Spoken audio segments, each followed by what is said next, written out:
In Galatians, the 5th chapter, Paul's talking about being free. And he says, it's for freedom that Christ has set us free. Do not return again to a yoke of slavery, to a yoke of bondage, to that stuff that doesn't even look like freedom. Don't go back. Before I knew the Lord, I used to smoke. And I smoked because it felt good. I liked the way it felt. And my drink was Absolute and cranberry juice. Don't even respond.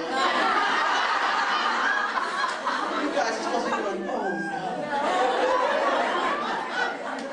And so I would drink Absolute and cranberry juice. But the problem was, when I drank it, my clothes would fall off. Yeah, imagine. Lots of trouble. Yeah, something about the drink made my clothes fall off.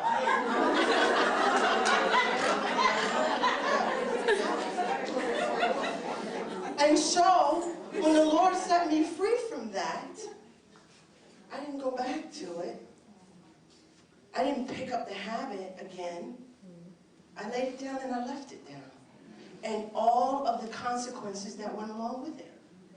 We used to sing, and my grandmother used to always, didn't matter what was going on in her life, it was always about carrying a cross, you know.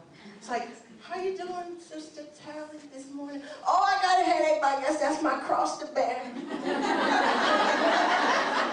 Everything was her cross to bear. And we do that, you know. How you doing? Oh, you know, my son, my family, but, oh, praise, that's just my cross to bear. But that's not biblical. You see, the Bible explains to us that the cross is a symbol of atonement. Jesus carried that cross. He alone carried that cross.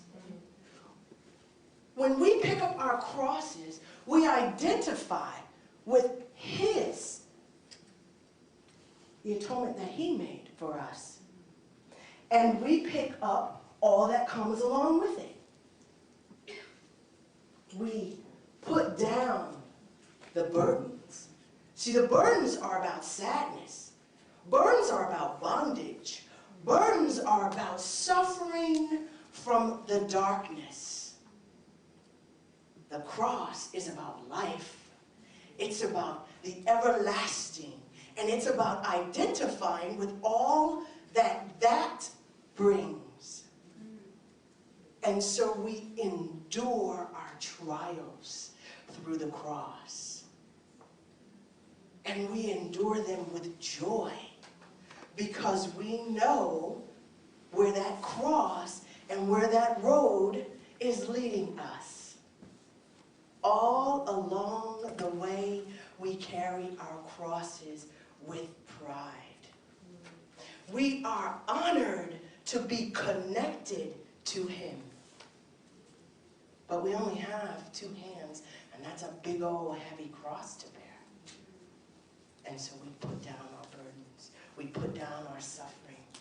We put down the misunderstandings. We put down the masks, and we don't pick them up again.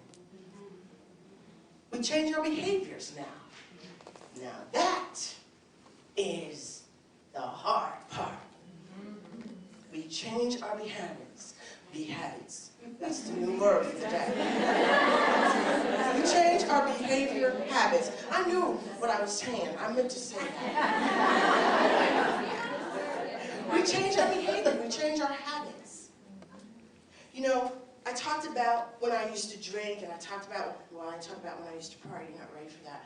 I talked about when I used to drink and the behaviors that went along with that. When I put down the drink, I also put down the behavior.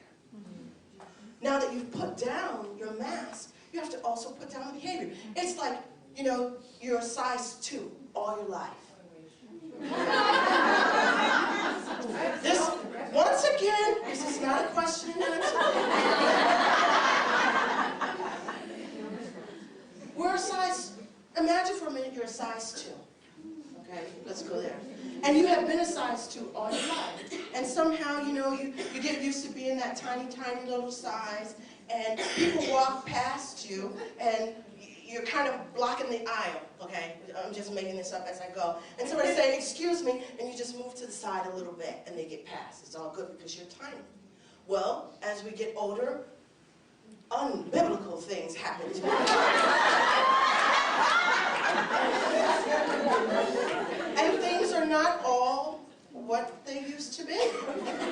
And places expand. And so perhaps we're now standing in that same aisle, a little bit bigger and a little bit more improved. And somebody says, excuse me, and we move over to the little and they can't get past. You see, our mind has not connected with the fact that our bodies have changed. And so we have to make our minds connect. And we have to realize, I've grown. I'm a little bigger. Maybe I need to step over a little bit more. And so that's where you are today. Making the connection in your mind that things have changed. And you might have to step over just a little bit more. Make the adjustment.